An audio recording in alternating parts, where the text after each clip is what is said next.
Assalamualaikum warahmatullahi wabarakatuh. Selamat datang kembali di channel Try Kreatif. Sebelum kita lanjut ke video ini, silakan yang belum subscribe, subscribe dahulu. Jangan lupa like dan komen. Baiklah, langsung saja kita ke materi selanjutnya, itu terkait dengan pemanfaatan keragaman hayati, masih terkait dengan materi biosfer pada kelas 11 di semester 1. Jadi ini adalah indikator terakhir pada KD 3.2, yaitu adalah pemanfaatan keragaman hayati.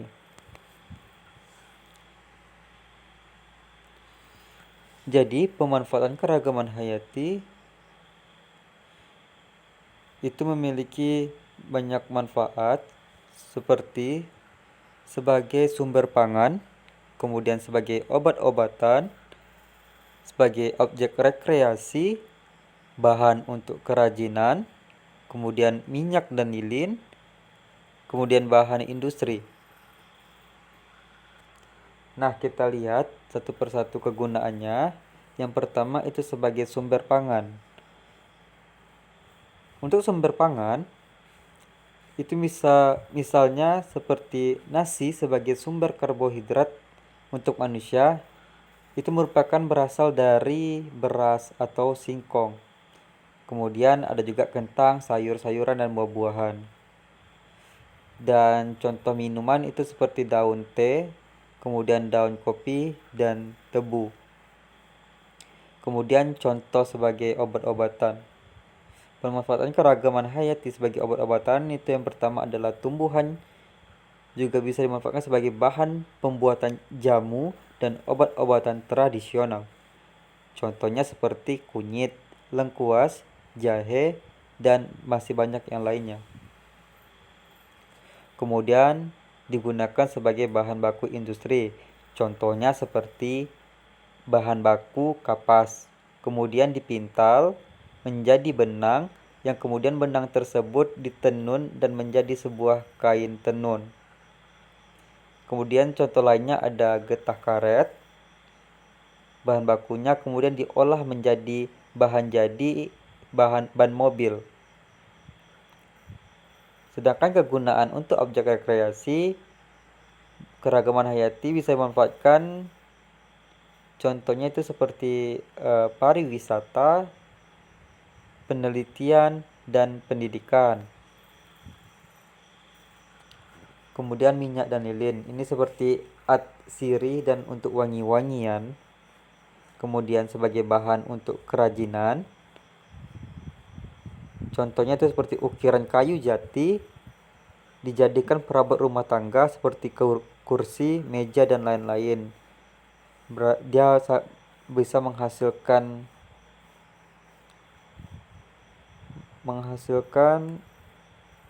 nilai rupiah yang sangat besar dari hasil kerajinan tersebut. Kemudian untuk melestarikan atau untuk membudidayakan manfaat dari keragaman hayati itu kita harus memiliki landasan. Jadi di dalam pembudidayaan keragaman hayati itu memiliki 5 landasan. Landasan yang pertama adalah menyadari bahwa setiap spesies memiliki hak untuk hidup dan bergantung satu sama yang lain. Kemudian manusia bertanggung jawab kepada generasi yang akan datang. Landasan yang ketiga itu menghargai kehidupan manusia sama halnya menghargai keanekaragaman hayati. Landasan yang keempat, alam memiliki nilai spiritual dan estetika yang melebihi nilai ekonomi. Kemudian landasan yang kelima, keanekaragaman hayati dibutuhkan untuk memahami sejarah kehidupan. Nah, kita masuk poin yang terakhir, itu adalah konservasi keragaman hayati.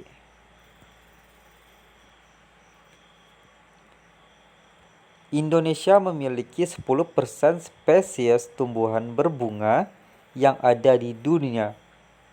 12% binatang menyusui, 16 jenis reptil dan amfibi, 17% jenis burung, 25% ikan, dan 15% serangga di dunia.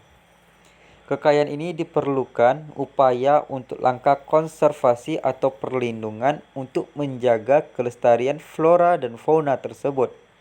Kerusakan dan perubahan habitat akibat kegiatan dan populasi meningkatkan dengan segala aspek merupakan faktor utama pemicu berbagai bentuk kepunahan spesies. Adapun kriteria pemilihan kawasan konservasi yaitu yang pertama itu ada kekasan, kemudian ada keterancaman, dan kemudian ada kegunaan.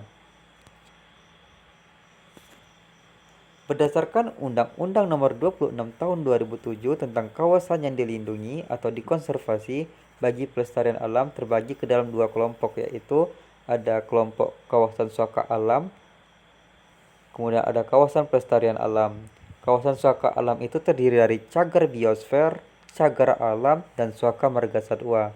Sedangkan kawasan pelestarian alam itu terdiri dari taman nasional, taman hutan raya, taman wisata alam, dan kebun raya atau kebun binatang. Nah, kita lihat perbedaan dari kawasan suaka alam dan kawasan pelestarian alam. Kalau kawasan suaka alam itu terdiri dari cagar biosfer. Cagar biosfer ini merupakan kawasan yang dilestarikan untuk melindungi flora dan fauna yang ada di dalamnya.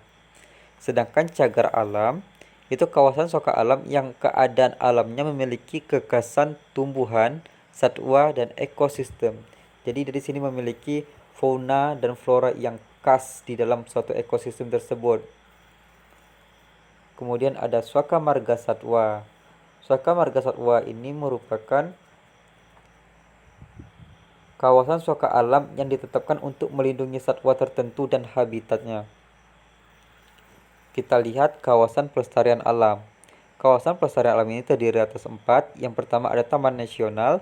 Taman Nasional ini merupakan kawasan pelestarian alam yang memiliki kawasan asli dikelola dengan sistem zonasi serta dimanfaatkan untuk tujuan penelitian, pendidikan, dan pariwisata. Taman Hutan Raya, kawasan pelestarian alam untuk tujuan koleksi tumbuhan atau satwa alami atau bukan alami, jenis asli atau bukan asli. Kemudian Taman Wisata Alam. Taman Wisata Alam merupakan kawasan pelestarian alam yang ditetapkan untuk melindungi alam, tetapi dimanfaatkan untuk tujuan wisata. Kemudian yang keempat ada kebun raya atau kebun binatang, merupakan kawasan untuk koleksi hidup yang berfungsi untuk melestarikan jenis flora dan fauna dalam keadaan hidup dan menangkarkannya satwa yang hampir punah. Nah, itulah materi kita pada hari ini. Itu yang pertama tadi tentang pemanfaatan keragaman hayati, dan kemudian yang poin terakhir adalah konservasi keanekaragaman hayati. Nah, kita sudahi materi kita pada hari ini. Terima kasih sudah menyimak video dari channel Trekatives. Diingatkan kembali, yang belum subscribe silakan subscribe. Dan jangan lupa like dan komen. Wabillahi taufiq wal hidayah. Wassalamualaikum warahmatullahi wabarakatuh.